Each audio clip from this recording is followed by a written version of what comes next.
So here's the big wow that's happening in me right now. I am awakening to the depth of the thinking, the concept of right and wrong, good and bad, that's been embedded subtly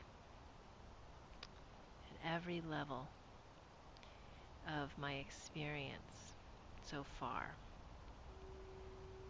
And I am revisiting all of my experience with with the experiment of saying, what if I made it all okay?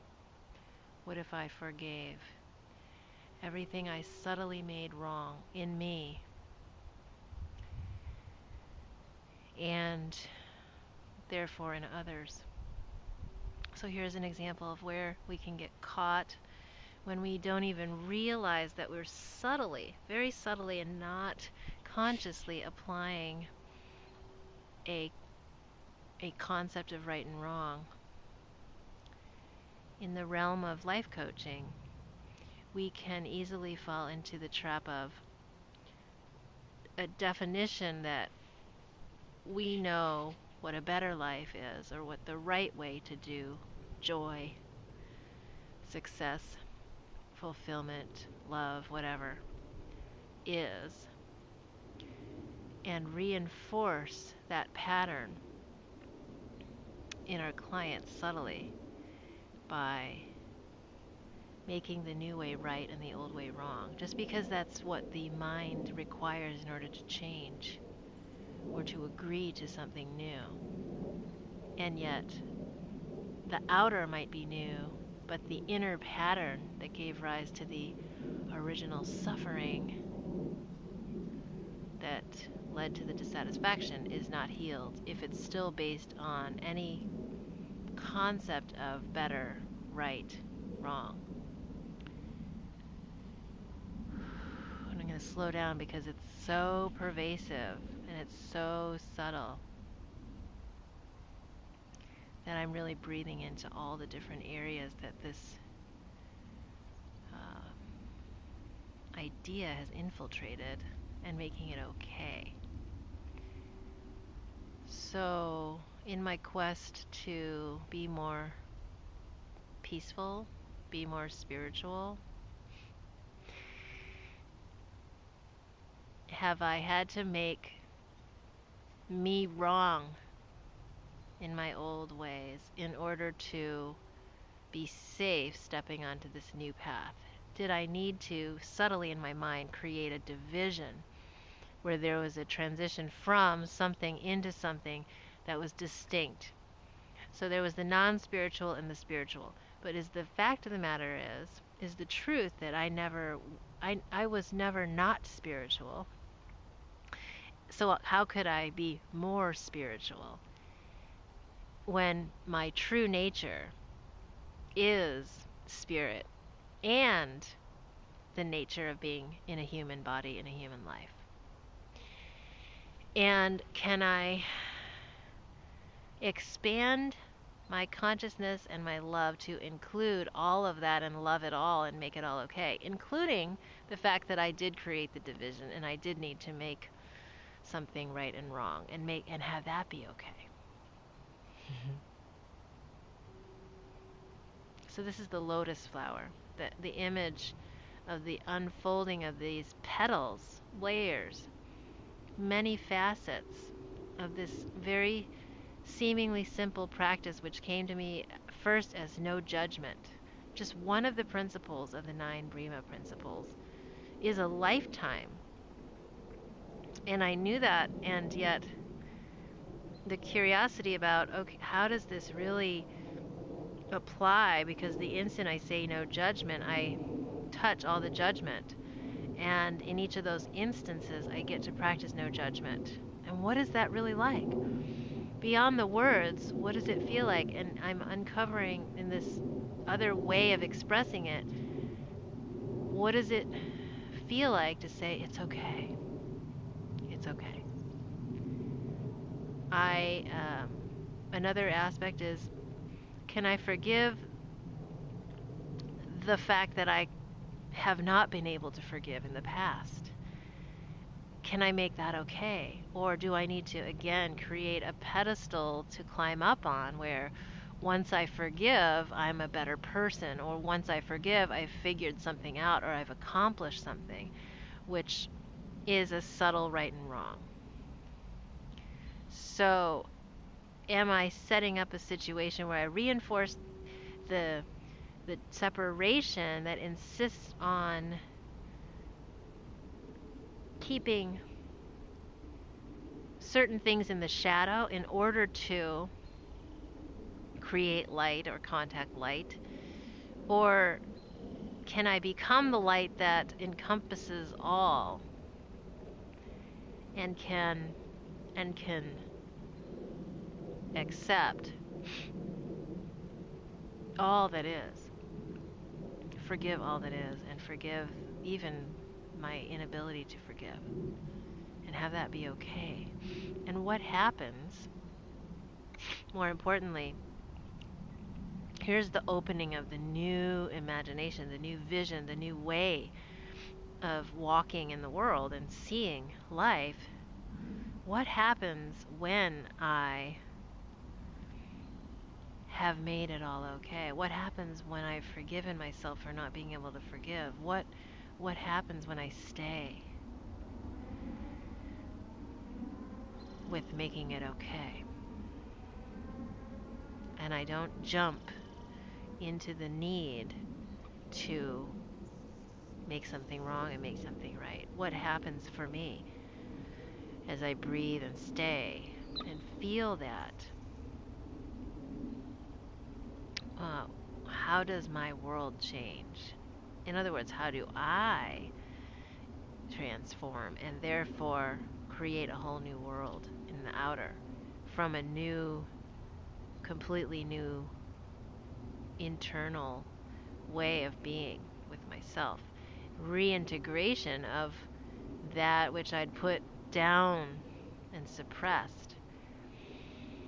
And I'm in specific right now in my life, I'm walking with this feeling of resentment over a certain issue that I could try to jump into forgiveness, but it would be premature. It wouldn't be true to allowing the full extent and the full layers of my resentment to be.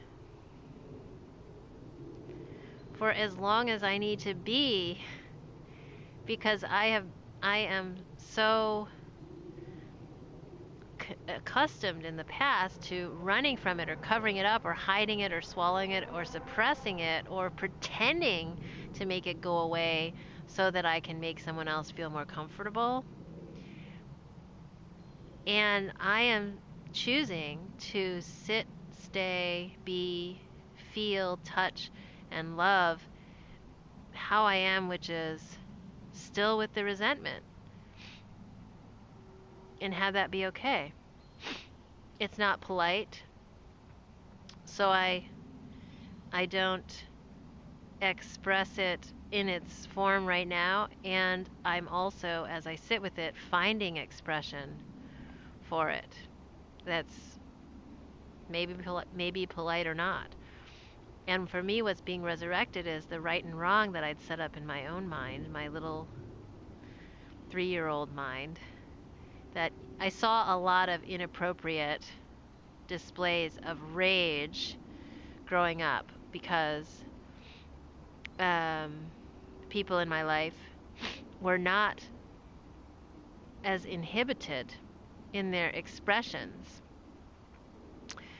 So I witnessed a lot of displays of rage that I did not know how to be okay with. It was much easier to pathologize it, make it into a disease so that I could call it wrong and put it over there and not love it. And when I say love, I don't mean agree with, become, or believe in, but be okay with. be able to be present with, be able to observe and know that it doesn't actually threaten or harm me, the real me. And even if it does, have that be okay. To be okay with feeling the pain or the humiliation of it, and that's okay, because that's mine. But to put up a wall of separation and fear that says, that's a disease, don't do it, don't look at it, don't pay attention to it, dissociate it with it, when it's someone very close purporting to love me and to actually be my source of life in the eyes of a 3-year-old. That's the wound. The wound is not what happened out there. The wound was the illusion, and it's not even a wound, it's just the illusion. The illusion is that separation could save me from something. That setting up a dichotomy of right and wrong could save me. And there's no saving. There's no saving from life. There's only deeper and more inclusive love. And again, not attachment, believing in, identifying with, or being codependent on, but the love of clear seeing and vision, and it's okay. It's okay. It's okay. And those 2 words I repeat for myself because I realize they're so simple, and yet they're the sounds I never heard in so many situations in my life, and that I don't have in my repertoire, in my own internal dialogue. I don't hear. It's okay. It's okay, Lisa. It's okay. You feel your anger. It's okay. You feel your confusion. It's okay. You feel your feelings. It's okay.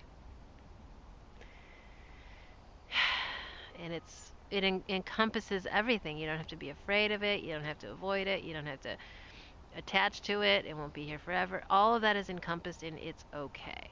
And to feel it, it's okay. It's okay.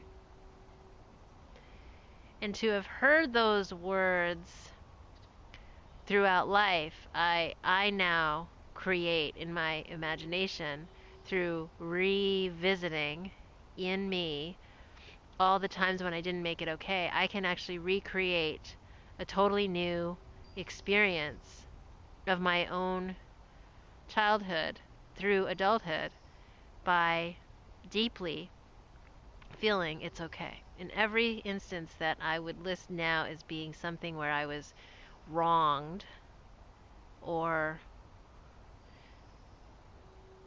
where I made myself better than someone else in order to feel okay, I make that okay. It's okay that I relied on superiority to get by. It's okay that I created an identity of achievement to get by. It's okay. And I'm more than that. And because I know it, I have that deep experiential level of saying it's okay. It's not just the words from a book applied generally, but it's the specific experience in me I can touch with it's okay. And why is it beneficial for me to help others who have had these experiences and seek to love them again and make them okay? Because when I can say those words out loud in the presence of someone who's healing from it also, I heal me too. And if I can be the first time someone hears it's okay, it's okay, it's okay, in a particular particular situation in the consciousness, I heal it in all of us. And it continues to expand outward. So I choose to make it okay. I choose to make everything okay in me to the extent that I can, and when I can't, that's okay too.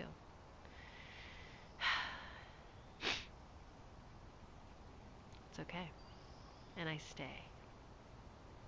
I stay and I don't run, I stay. I feel. And it's okay.